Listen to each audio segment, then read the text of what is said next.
नमस्कार दोस्तों, मेरे नाम है शेखर और स्वागत है आप सभी का हमारे ट्यूब चैनल शिखर स्टडी पॉइंट पर। तो दोस्तों इसमें हम देखने वाले हैं हिंदी के 40 महत्वपूर्ण प्रश्नों को। वैसे दोस्तों एग्जाम में 20 क्वेश्चन आएंगे हिंदी के। ये दोस्तों सब आपके प्रैक्टिस के लिए, अगर आप किसी भी एग्जाम की तैयारी कर रहे हैं उत्तराखंड से संबंधित, तो आप इस वीडियो को अंत तक जरूर से देखेगा दोस्तों। जिस भी एग्जाम में हिंदी के प्रश्न पूछे जाते हैं तो आप वीडियो को अंत तक जरूर देखेगा। इसके अलावा अगर आपने और पार्टों को नहीं देखा है तो उन्हें भी दोस्तों प्ले लिस्ट में आकर जरूर से देख लीजिएगा। और 40 में से आपका स्कोर कितना रहा ये भी आपको कमेंट बॉक्स में बताना है। और ये सीरीज आपके लिए हेल्पफुल है या नहीं ये भी दोस्तों आपको कमेंट बॉक्स में बताना है। बाकी दोस्तों आप बुक से भी पढ़ते रहिए या जहाँ से भी पढ़ रहे हैं पढ़ते रहिए दोस्तों। ये वीडियो सिर्फ 20 या 25 मिनट की होती है। पहला प्रश्न है यहाँ पर, मुख्य क्रिया के अर्थ को स्पष्ट करने वाली क्रिया को क्या कहते हैं? प्रेरणार्थक क्रिया, सहायक क्रिया, नाम बोधक क्रिया या फिर नाम धातु क्रिया। जबरदस्त क्वेश्चन है दोस्तों। परिभाषा एक बार फिर से पढ़ता हूँ। मुख्य क्रिया के अर्थ को स्पष्ट करने वाली क्रिया, इसे कहते हैं दोस्तों क्या? सहायक क्रिया। जबरदस्त क्वेश्चन दोस्तों, एग्जाम में पूछा गया था तो याद रखिएगा सहायक क्रिया। नाम धातु क्रिया क्या है दोस्तों, ये भी एग्जाम में आती है। इसकी परिभाषा भी आपको बताता हूँ। क्रिया का वह रूप जिसमें क्रिया का निर्माण संज्ञा, सर्वनाम अथवा विशेषण में प्रत्यय जोड़ने से होता है, उसे कहते हैं नाम धातु क्रिया। इसे भी दोस्तों लिख लीजिएगा, काफी ज्यादा महत्वपूर्ण प्रश्न है। यही परिभाषा पूछ ली गई थी तो ये हो जाएगा यहाँ पर हमारा सहायक क्रिया। अगला प्रश्न है यहाँ पर हमारा, निम्नलिखित में से कौन से शब्द में अभी उपसर्ग? दोस्तों ये थोड़ा टाइप करने के लिए दिया था मैंने, थोड़ा अभी इस तरह से होगा क्योंकि इसमें छोटा होगा। ये वैसे अभी ये शुद्ध इस तरह का सही लिखा है, लेकिन दोस्तों ये उपसर्ग में इस तरह का ही अभी आएगा, छोटी वाला। तो अभी उपसर्ग नहीं है। उपसर्ग दोस्तों क्या होते हैं? शब्द के प्रारंभ में लगते हैं। उप का अर्थ होता है समीप या निकट, सर्ग का अर्थ होता है निर्माण करना, सृष्टि करना। तो अभी दोस्तों यहाँ पर अभी है, ये देखिए अभिभावक में अभी है, दो हो गए। अब अधिपति या अभ्यागत, अधि दोस्तों यहाँ पर आ गया अधि, ये होगा नहीं। अभी दोस्तों इसमें भी अभिधन आगत, अभिआगत दोस्तों ये भी इसमें भी है।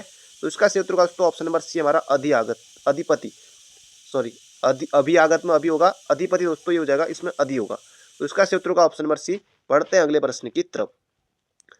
अगला प्रश्न है जबरदस्त क्वेश्चन है, बिल्कुल धांसू प्रश्न है। निम्नलिखित में से किस अपभ्रंश से सिंधी भाषा का उद्भव माना जाता है? दोस्तों जबरदस्त क्वेश्चन है, बिल्कुल एग्जाम में पूछा जाता है। तो इसका सही उत्तर होगा दोस्तों कौन सा होगा? ये होगा ब्राह्मण। बिल्कुल आपको याद रखना है, सिंधी भाषा का उद्भव माना जाता है ब्राह्मण से। मागधी, मागधी दोस्तों जो बिहारी हिंदी होती है, इन सभी का विकास दोस्तों किस अपभ्रंश से हुआ? तो मागधी। जैसे बिहारी हिंदी में कौन कौन सी है? भोजपुरी, मगही, मैथिली, ये सब बिहारी हैं।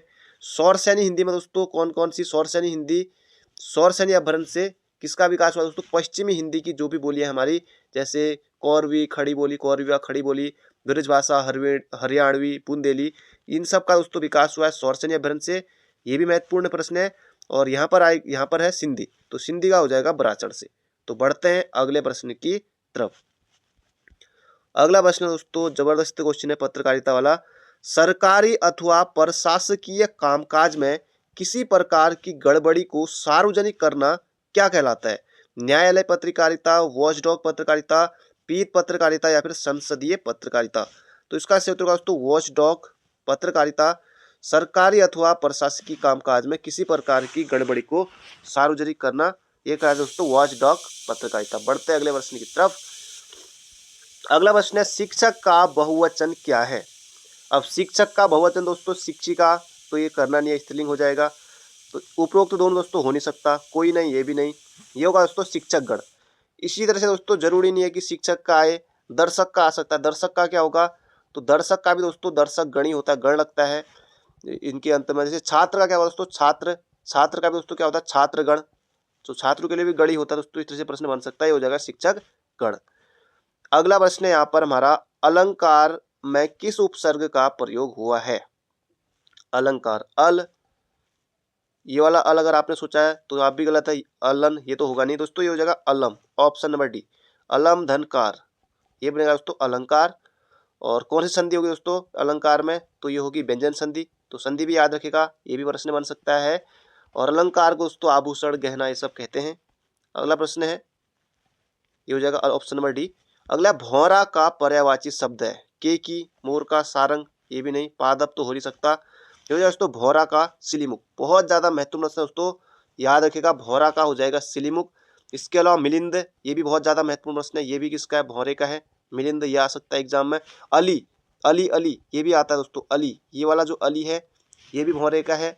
और इसके अलावा द्युरेप, ये भी याद रखेगा। द्युरेप ये भी दोस्तों भौरे का है। बहुत ज्यादा महत्वपूर्ण प्रश्न है। बाकी रिवीजन के लिए अगर आपने पढ़ा है तो बहुत अच्छा है, बाकी पहली बार पढ़ रहे तब भी दोस्तों सब कुछ मैं आपको बता ही रहा हूँ। अगला प्रश्न है भौरे का हो जाएगा सिलीमुख। अगला प्रश्न है जो सज्जन होता है उसकी। दोस्तों इसे उसका कर लीजिएगा क्योंकि मैंने टाइप करने के लिए दिया था, थोड़ा उन्होंने टाइप में थोड़ा आप समझ सकते हैं। तो जो सज्जन होता है उसका सभी लोग आदर करते हैं, किस प्रकार का वाक्य है? सरल वाक्य दोस्तों लग नहीं रहा है, उपवाक्य भी नहीं, संयुक्त भी नहीं दोस्तों, ये हो जाएगा मिश्र वाक्य। मिश्र वाक्य, मिश्र वाक्य में दोस्तों क्या होता है? ऐसे वाक्य जिनमें सरल वाक्य के साथ कोई भी दूसरा उपवाक्य आता है, वहां पर दोस्तों होता है हमारा कौन सा? मिश्र वाक्य। तो ये हो जाएगा मिश्र वाक्य। सरल वाक्य है नहीं, सरल वाक्य सिंपल सा ही होगा, तो ये हो जाएगा दोस्तों सरल वाक्य, सॉरी मिश्र वाक्य। अगला प्रश्न है यहाँ पर हमारा, निम्न में से स्त्रीलिंग शब्द कौन सा है? इस तरह के प्रश्न दोस्तों एग्जाम में बनते हैं आजकल, आपने देखा होगा। व्याख्या, संस्मरण, साहित्य या इनमें से कोई नहीं। स्त्रीलिंग दोस्तों संस्मरण और साहित्य दोस्तों ये कैसे शब्द है? ये पुल्लिंग है। और कौन सा होगा दोस्तों फिर स्त्रीलिंग? ये हो जाएगा व्याख्या, व्याख्या करो। ये हो जाएगा दोस्तों ऑप्शन नंबर ए, व्याख्या हो जाएगा हमारा कैसा? स्त्रीलिंग शब्द है। बहुत ज्यादा महत्वपूर्ण दोस्तों। बढ़ते हैं अगले प्रश्न की तरफ। अगला प्रश्न है निम्नलिखित तत्सम तद्भव में सुमेलित नहीं है। इनमें से दोस्तों 3 सही है, 1 गलत है। कर्ण, कान दोस्तों बिल्कुल है। जम्बू, जामुन, अट्टालिका, अटारी, नारिकेल, नारियल। तो नारिकेल, नारियल ये भी सही है। ये होगा दोस्तों गलत। इसका सही उत्तर हो जाएगा ऑप्शन नंबर सी, अट्टालिका। अट्टालिका यहाँ इस तरह से होना चाहिए था तभी सही होता, अट्टालिका का अटारी। तो अट्टालिका का दोस्तों ये यहाँ पर गलत लिखा हुआ है, ये हो जाएगा हमारा ऑप्शन नंबर सी। तो बढ़ते हैं अगले प्रश्न की तरफ। अगला प्रश्न है वह आया हो। वाक्य की पहचान करें। तात्कालिक वर्तमान, पूर्ण वर्तमान, संदिग्ध वर्तमान या फिर संभाव्य वर्तमान। वह आया हो दोस्तों ये कैसा हो जाएगा? संभाव्य वर्तमान। आपके लिए थोड़ा मुश्किल रहा होगा, जिन्होंने पढ़ा है उनके लिए आसान रहा होगा। तो संभाव्य दोस्तों वर्तमान है। संभाव्य वर्तमान में दोस्तों क्या होता है? जिसके होने की संभावना या अनुमान हो। संभावना वह आया हो, पता है नहीं ये आया है नहीं आया है, वो आया हो दोस्तों, ये हो जाएगा संभाव्य वर्तमान।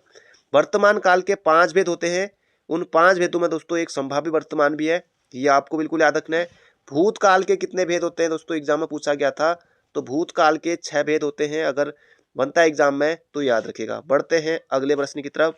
जैसे संभाव्य वर्तमान के और उदाहरण क्या हो सकते हैं? वह चलता हो, ये भी बना सकते हैं हम। उसने खाया हो, तो ध्यान रखा करो उसने खाया नहीं खाया। और ये भी बन सकता है हमारा उसने खाया हो, ध्यान मतलब कि उसने खाया, ये भी दोस्तों संभाव्य होगा। तो एक उदाहरण है, बाकी ये मैंने समझा आपको। बढ़ते अगले प्रश्न की तरफ। अगला प्रश्न है दोस्तों चेहरे पर हवाइयाँ उड़ना का अर्थ है। दोस्तों ये थोड़ा जैसा कि मैंने आपको बताया टाइप करने के लिए दिया था, तो उन्होंने गलत टाइप कर दिया है। तो हवाइयाँ कर लीजिए, आप सभी समझदार हैं। बाकी प्रश्न सही है, सब कुछ मैं आपको बताऊंगा। तेजी से चलना ये नहीं होगा दोस्तों, ये हो जाएगा घबरा जाना। चेहरे पर हवाइयाँ उड़ना यानी कि घबरा जाना। दवाइयाँ उड़ना दोस्तों ऐसा नहीं होगा। अनुभवहीन व्यक्ति, अंडे का शहजादा। अगला प्रश्न है दोस्तों संधि का सही विलोम है। संधि का दोस्तों क्या होगा? धन, जोड़, सृष्टि या विग्रह। संधि का दोस्तों क्या होगा? अगर यहाँ पर संधि का अगर समास रहता ना तो बहुत से अभ्यर्थी समास भी करते जल्दीबाजी में, बस संधि का समास नहीं। संधि का दोस्तों ये हो जाएगा विग्रह। सृष्टि का क्या होगा दोस्तों? परलय। समास का क्या होगा दोस्तों? समास का होगा दोस्तों व्यास। समास का होगा व्यास। याद रखिएगा, सभी महत्वपूर्ण प्रश्न है, यहाँ पर मैंने आपको बता दिया। बढ़ते हैं अगले प्रश्न की तरफ। अगला प्रश्न है विश्व हिंदी सचिवालय का मुख्यालय कहाँ है? भारत में, सिंगापुर, ब्रिटेन या मॉरिशस। दोस्तों यह है मॉरिशस में। मॉरिशस की राजधानी दोस्तों पोर्ट लुइस है। और यहाँ दोस्तों 11वां विश्व हिंदी सम्मेलन हुआ था। बाकी यहाँ हिंदी बोली जाती है मॉरिशस में, तो ये दोस्तों मॉरिशस। अगला प्रश्न है अध्यापक ने कक्षा में गणित की परीक्षा ली। वाक्य किस तरह का वाक्य? कर्म वाच्य, भाववाच्य या फिर कृतवाच्य, आपको बताना है। तो ये हो जाए दोस्तों कृतवाच्य, क्योंकि अध्यापक ने कक्षा में गणित की परीक्षा ली। कृतवाच्य दोस्तों, कृतवाच्य में क्या होता है? क्रिया के जिस रूप से वाक्य के क्रिया या फिर कर्ता का बोध हो तो हो रहा है इसमें, तो जो दोस्तों कृतवाच्य। बाकी भाववाच्य में क्या होता है, भाववाच्य में दोस्तों क्रिया के जिस रूप में न तो कर्ता की प्रधानता हो, इसके अलावा न कर्म की, बल्कि क्रिया का भाव ही प्रधान उसमें होता है, तो होता है भाववाच्य, और यहाँ पर हो जाएगा कृतवाच्य। अगला प्रश्न है, प्रश्न का सही वर्ण विच्छेद है। जरूरी नहीं है दोस्तों यही आए, कोई भी आ सकता है प्रश्न। तो दोस्तों ये तो होगा नहीं देख कर ही, क्योंकि इसमें देखिए प है, हलंत रहेगा, ये होगा नहीं।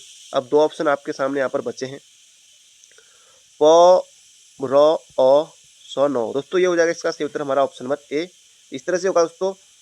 बाकी क्योंकि ये देखिए इस तरह से प, फिर यहाँ पर गलत है, यहाँ पर नौ नहीं आया, देखिए नौ होना चाहिए था, यहाँ पर नौ नहीं है, ये भी नहीं होगा।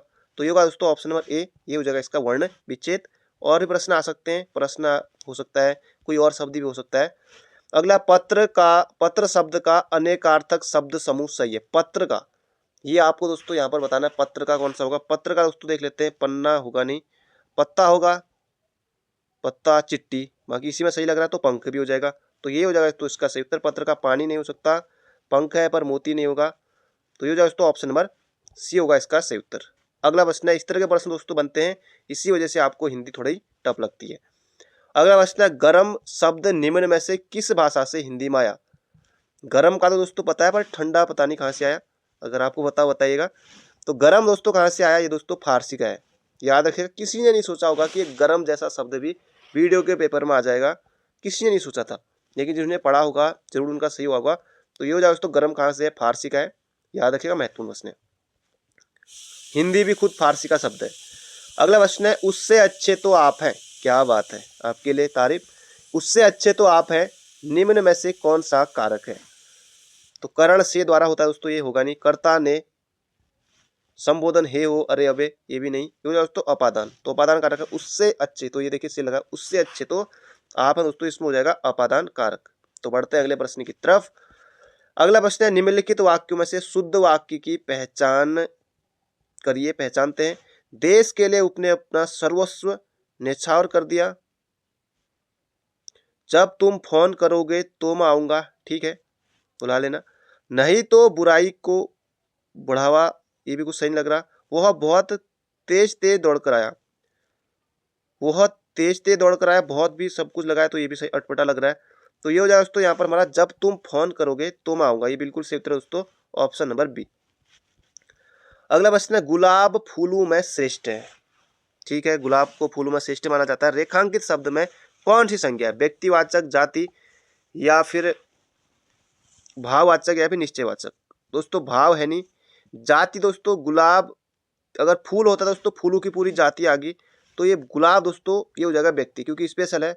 फूल कोई भी हो, जैसे और फूल हो, चमेली का फूल है, कोई भी, सब दोस्तों व्यक्तिवाचक। कमल का फूल, ये हो जाएगा दोस्तों व्यक्तिवाचक। अगर फूल आए तो होगा दोस्तों भाववाचक, तो ये होगा हमारा ऑप्शन नंबर ए, सॉरी, फूलों की जाति होगी, सारी फूलों की जाति, तो इसका क्षेत्र होगा दोस्तों व्यक्तिवाचक।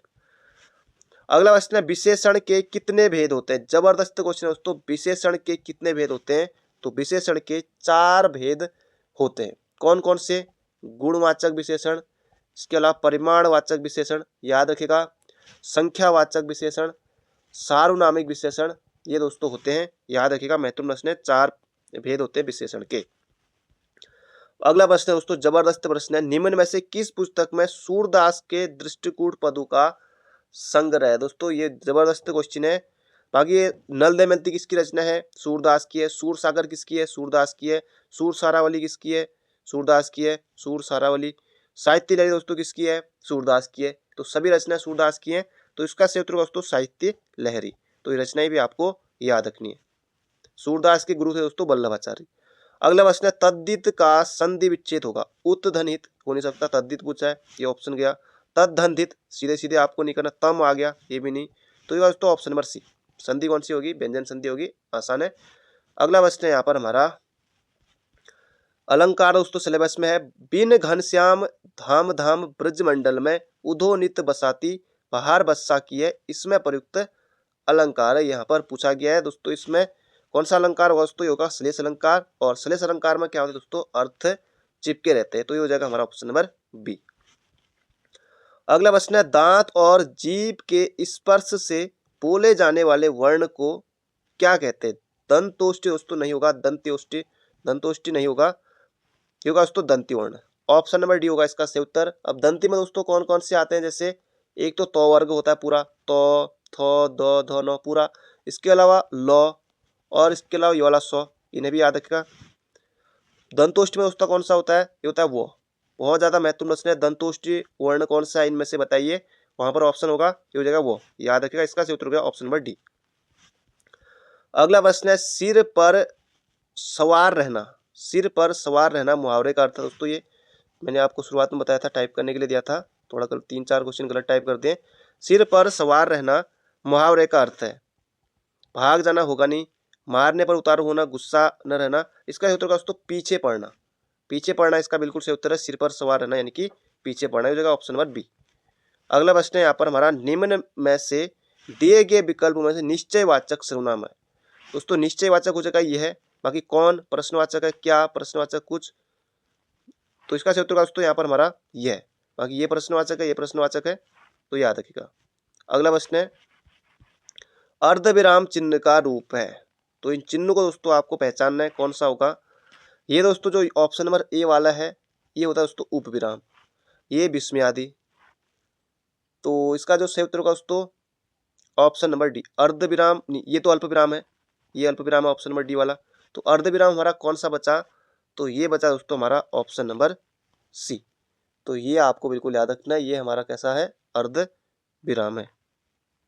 तो ये भी दोस्तों अर्धविराम नहीं है, यहाँ पर भी आज गलत टाइप हुआ, ये हो जाएगा, इस तरह का होता है दोस्तों अर्धविराम, इसको सुधार कर लीजिएगा, ये इस तरह का होता है अर्धविराम। तो ये हो जाएगा ऑप्शन नंबर सी, यहाँ पर भी सुधार कर लीजिए, थोड़ा टाइप करने के लिए दिया था मैंने, तो ये हो जाएगा इस तरह का। तो बढ़ते हैं दोस्तों अगले प्रश्न की तरफ। अगला प्रश्न है, नए पत्ते के रचनाकार हैं। तो नए पत्ते के दोस्तों रचनाकार कौन है? तो इसका सही उत्तर दोस्तों सूर्यकांत त्रिपाठी निराला नए पत्ते के रचनाकार हैं। बहुत ज्यादा महत्वपूर्ण प्रश्न है, एग्जाम प्रश्न इनसे बनता है, और मुक्तक छंद का प्रवर्तक दोस्तों इनको माना जाता है। माखनलाल चतुर्वेदी दोस्तों सिलेबस में है, हिमतरंगड़ी इनकी रचना है, इसे भी याद रखिए। मुक्तिबोध गजानन माधव मुक्तिबोध, चांद का मोर टेढ़ा है, इनकी प्रसिद्ध रचना है। सुमिता नंदन के दोस्तों चितंबरा के लिए ज्ञानपीठ उनको दिया गया था, चितंबरा इनकी रचना है। तो नए पत्ते, अड़िमा, वेला दोस्तों ये सब इनकी रचना है। सूर्यकांत त्रिपाठी निराला छायावादी का भी है। अगला प्रश्न है, निषिद्ध का उपयुक्त अर्थ है। खाने का समय, संध्या का समय, प्रातः का समय, अर्धरात्रि का समय। तो ये हो जाएगा दोस्तों अर्धरात्रि का समय, ऑप्शन नंबर डी होगा इसका सही उत्तर। अगला प्रश्न है, स्वर के कितने भेद होते हैं? स्वर दोस्तों कितने भेद होते हैं? 3 भेद होते हैं। कौन कौन से? ह्रस्व स्वर, दीर्घ स्वर और पुरुष स्वर। अब दोस्तों ह्रस्व स्वर कौन कौन से होते हैं? अ, ई, उ और री। बाकी जितने भी बचे वो सब दीर्घ हैं, बस इतना याद रखिए। बाकी ह्रस्व याद रख लीजिए, दीर्घ जो बचे सभी दीर्घ। अगला प्रश्न है, सही शब्द का चयन कीजिए। तो इनमें से दोस्तों सही शब्द यहाँ पर हमें चुनना है। पानी, पानी दोस्तों इस तरह से होगा, आप सभी को पता है, या पानी, ये तो पानी दोस्तों ये सही नहीं है। हाथी आप सभी को पता है, हाथी, हाथी जैसी चाल, गेंडे जैसी दे, ये भी नहीं। अभिष्ट दोस्तों ये छोटा होना चाहिए था, ये भी गलत, ये हो जाए दोस्तों अनिष्ट, ऑप्शन नंबर बी। अगला प्रश्न है, निम्न में से कौन सा सर्वनाम का भेद नहीं है? निजवाचक सर्वनाम होता है खुद के लिए, जैसे मैं अपने आप ये काम कर लूंगा। संबंधवाचक होता है, पुरुषवाचक सर्वनाम होता है। सर्वनाम के 6 भेद होते हैं दोस्तों। ये हो जाएगा यहाँ पर हमारा कौन सा नहीं होता है? ये होगा यहाँ पर हमारा गुणवाचक। गुणवाचक दोस्तों विशेषण होता है, तो याद रखिएगा। अगला प्रश्न है, पत्नी का पर्यायवाची है कामिनी, रमणी, श्लेषा या अर्धांगिनी। दोस्तों इसका सही उत्तर होगा अर्धांगिनी कहा जाता है पत्नी को, श्रीमती को। ये हो जाएगा हमारा ऑप्शन नंबर डी, इसका बिल्कुल सही उत्तर है। अगला प्रश्न है यहाँ पर हमारा, ज्येष्ठ का समानार्थी शब्द है गुरु, बड़ा, पूज्य या आगामी। दोस्तों हो जाएगा ज्येष्ठ यानी कि बड़ा, ऑप्शन नंबर बी होगा इसका बिल्कुल सही उत्तर। अगला प्रश्न है, कौन सा शब्द रूढ़ नहीं है? रूढ़ शब्द यानी कि दोस्तों जिसका विभाजन नहीं हो सकता। पैर का विभाजन करेंगे कुछ नहीं, मोह का नहीं, दाल का नहीं। दशानन कैसा शब्द है दोस्तों? योग रूढ़ है। दशानन, पंकज, इस तरह के शब्द दोस्तों जो भी हैं, ये हो जाएगा दोस्तों बहुब्रीहि समास टाइप में जो भी शब्द होते हैं योग रूढ़, उन्हें आप समझ सकते हैं। ये हो जाएगा दशानन, हो जाएगा योग रूढ़, बाकी तीनों कैसे हैं? रूढ़ शब्द हैं। तो इसका सही उत्तर ऑप्शन नंबर सी। अगला प्रश्न है, किसी कार्य का करने या होने का बोध कराने वाले शब्द कहलाते हैं। संज्ञा दोस्तों हो नहीं सकता, काल हो नहीं सकता, ये होगा दोस्तों क्रिया। किसी कार्य का करने या होने का बोध कराने वाले शब्द कहलाते हैं क्रिया। अगला प्रश्न है, तुमने सुंदर घड़ी पहन रखी है, वाक्य में गुणवाचक विशेषण शब्द है। पहन, घड़ी, रखी या सुंदर। दोस्तों ये हो जाएगा विशेषण, इनमें पूछा है गुणवाचक विशेषण, तो हो जाएगा सुंदर। तो हो जाएगा हमारा ऑप्शन नंबर डी इसका बिल्कुल सही उत्तर है। कैसा विशेषण? गुणवाचक। अगला प्रश्न है, निम्न में से कौन सा शब्द निश्चित का पर्यायवाची नहीं है? निश्चित का दोस्तों क्या होता है? रात्रि होता है, बिल्कुल है। निश्चित का आपको बिल्कुल याद रखना, निश्चय लिखा है। तो दोस्तों 5 से क्वेश्चन गलत टाइप हुए हैं, कुछ शब्द, बाकी प्रश्न तो सही है, थोड़ा कोई कोई शब्द गलत टाइप कर रखे हैं। तो निश्चित का दोस्तों जगह रात्रि, मैंने तो दोस्तों नहीं किया क्योंकि मैंने टाइप करने के लिए दिया था तब। निश्चित रात्रि का है, निशा भी है, रजनी भी है। तम दोस्तों ये होता है अंधेरा का, तम होता है अंधेरा का, तो ये याद रखेगा। तो ऑप्शन नंबर डी होगा इसका सही उत्तर। तो दोस्तों ये थे आज के हमारे महत्वपूर्ण प्रश्न। बाकी मिलते हैं बहुत जल्दी एक नई वीडियो में। बाकी दोस्तों कुछ क्वेश्चन जहाँ पर गलत थे, यानी कि कुछ जैसे ये निश्चय है, यहाँ पर निश्चित होना चाहिए था, तो वहाँ पर मैंने सुधार कर ही लिया था। बाकी उम्मीद करता हूँ वीडियो आपको पसंद आई होगी। तो मिलते हैं बहुत जल्दी एक नई वीडियो में, बाकी आप तैयारी करते रहिए। Thank you friend, thank you so much.